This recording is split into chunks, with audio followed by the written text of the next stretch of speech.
So my name is Traci Streets, and I was diagnosed in February of 2017 with colon cancer from a colonoscopy. So super scary. At the time, I fortunately had Leigh Erin Conneally as my doctor. So I saw her the next day. She's taking great care of me. She's also the physician to my whole family. Obviously, it's an emotional time. I think that everybody goes through something different. For me, I think that it's made my family stronger, healthier, and more aware. She's an integrative doctor, limited, I don't want to say limited conventional, but she definitely goes down a naturopathic, holistic approach. So Dr. Conneally has been my doctor for over 25 years. Interestingly, when I was 25 or 28, she's 10 years older than I am. So she went through, at that point she had a women's center. 10 years later, she moved into anti-aging. And then 10 years after that, she went into cancer and opened a cancer center in Irvine. So when I was diagnosed, it was perfect timing. She had lots of patients that were coming up with cancer, and so she became interested. Actually, the day that I was diagnosed was her book signing in her office, and I missed it. But I showed up the next day saying, I have cancer. And she was like, you know you don't. And then she went, wait a minute, okay, let's figure out if you really do have cancer before we do any surgeries or anything like that. No, the woman who did my colonoscopy gave me the diagnosis. I was actually awake for the colonoscopy, and she didn't realize it and said, oh, well, here's a cancer. And so I asked to see it on the screen, and she said, knock out the patient. And I'm like, don't knock me out, I don't do well on anesthesia. So that's who diagnosed me. So I've gone completely natural. IV vitamin C, IV mistletoe, curcumin, I've done poly-MVA, I've done sulfur, I have a hyperbaric chamber, a Viteris hyperbaric chamber that I love. I have been really lucky in that I have all the tools. I've got saunas a sauna that I use. I do coffee enemas, supplements, lymph massage. What do I not do? So for the last 3 years, I have researched online books. Thomas Seyfried is my guru. Dominic D'Agostino. A lot of the people here this weekend, there have been multiple people that you watch one of their blogs or you read their book and that plugs somebody else, and then you just sort of follow the lead on who to find, who to follow, what resonates. I'm pretty science-based, so I really have spent almost 3 years researching all of these natural health things. And I have a doctor that recommends things as well. So I get to bounce things off of her. I've done a microbiome transplant that I honestly think was maybe the best thing I've done. Yeah, so Seyfried's keto, and I changed my diet. What were you before? I'm sorry. I was pretty healthy before, but I ate sugar. I definitely have an addictive personality. Sugar was one of those things that I went to. Getting off the sugar was huge, and in what way?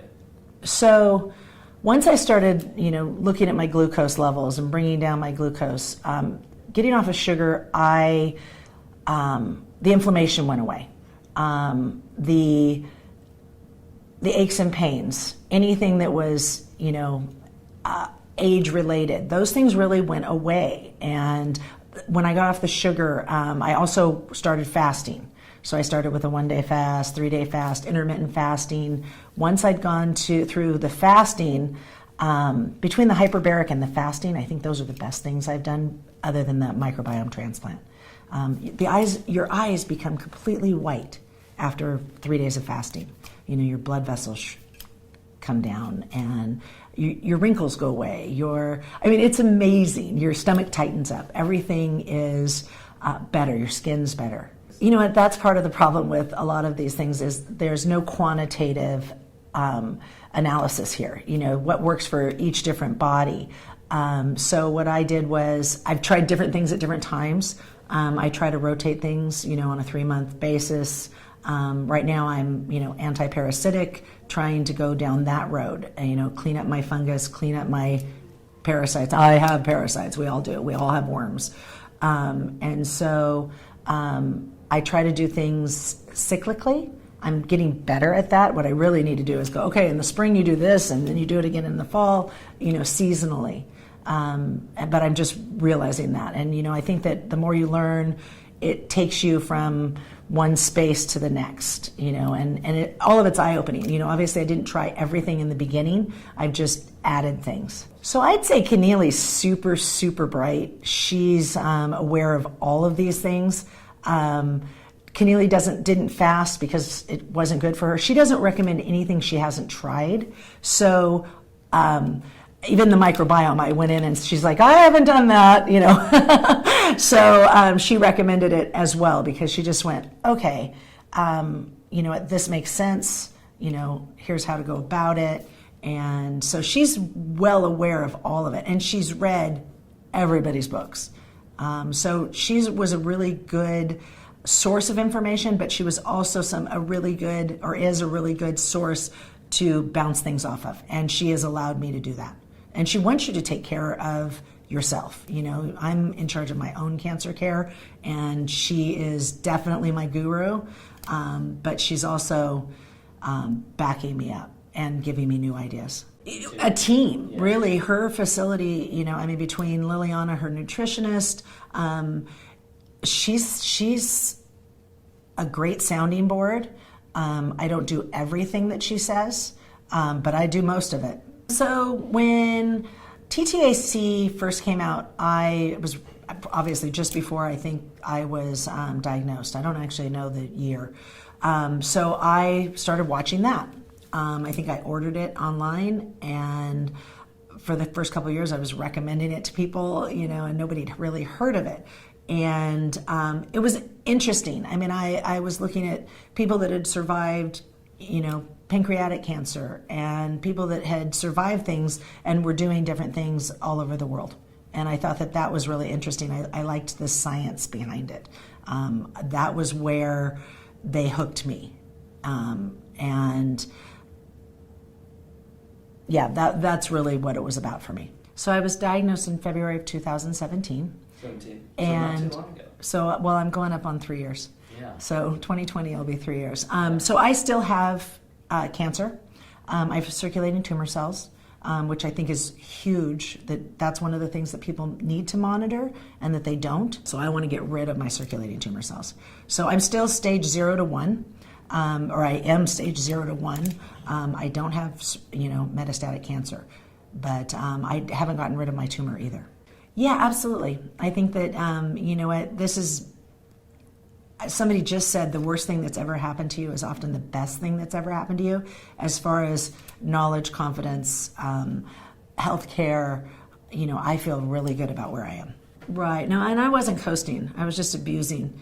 Having way too much fun, lifestyle, travel, not slowing down, getting the most out of every moment. And now I try to sleep a little more. I try to do all of the things, blue light therapy, red light therapy, all of those things as well. So recently diagnosed, slow down, relax. You did not get cancer overnight. Just because they found it yesterday doesn't mean that, it wasn't there 6, 7, 8, 12 years ago. It's just that you've just now found it. It doesn't mean that you have to rush to have it removed. Figure out your body, shrink your tumor before you have surgery if that's the option that you're going to take, and study. Research, listen to other people. And the alternative methods are not for everyone, and a lot of people do integrative between the two, and it's up to you. Your cancer is your body, and so you've got to figure out how to arrest it, stop it, or live with it. So, when I was emotional, I was a mess. You cry, you go through, different emotions, you get pissed, there's fear, anger, and there's still fear and anger at times. Something happens to you and you go, oh, is this something? And then I talk to myself and I go, okay, relax, this is not, you're okay. and if you're not, you're going to deal with it. Stumbling blocks. I think the emotional, is one of those things that you really have to deal with as well, whether it's guilt, fear, angst, past traumas, all of those things are really, really important as well. Apparently, actually, Dr. Conneally asked me once, or told me once, everybody knows what caused their cancer. Now, I know that everybody doesn't believe that, but I knew what caused my cancer. It came out, after dealing with psychological things a little bit. I held grudges. You know what? I didn't even know I was holding grudges, but apparently I was holding them from the time I was in 3rd grade. I mean, and every once in a while I'll see someone, I think, and then I go, oh, wait a minute, And so when you find empathy for somebody that you're angry with, or, that you hold a grudge with, that releases that. So you have to find that emotion or that thing that allows you to move past your personal experiences and go forward without angst, anger, whatever it is that you hold. And I think that those emotions also play a part in cancer. Thank you, Ty and Charlene and the whole crew, Dr. Conneally, Liliana, all of you, Travis. I mean, your team is lovely. Everyone has been amazing, super friendly, welcoming. So, and a really nice group of people. So, circulating tumor cells. My husband often makes the analogy that an engine puts off exhaust, and circulating tumor cells come from a tumor. You would not have circulating tumor cells without having a tumor. Now, people that have surgeries remove their tumor, those circulating tumor cells are still in the blood. And that is something that you need to be aware of, because when cancer comes back, it's often the same type of cancer you had to begin with. But if you've had a mastectomy, you still get breast cancer in your liver, or other spots. And so I think that the circulating tumor cells are the exhaust of the tumor, and I think people really need to be aware of it. CBD and THC have been part of my treatment all along. We did a grow on the side yard. I juiced leaves. I use lots of different oils, topically, internally. The first 3 months I did a Rick Simpson oil type of oil, and that was interesting. I didn't care for being high for 3 months. I felt like I was too out of my own character, but at the same time, I think it was well worth it. I had lots of support. People drove me around, took care of me, when it was hard because I had to reread things. But I do think that was extremely healing. I think that the apoptosis caused by CBD and with a small amount of THC is extremely helpful.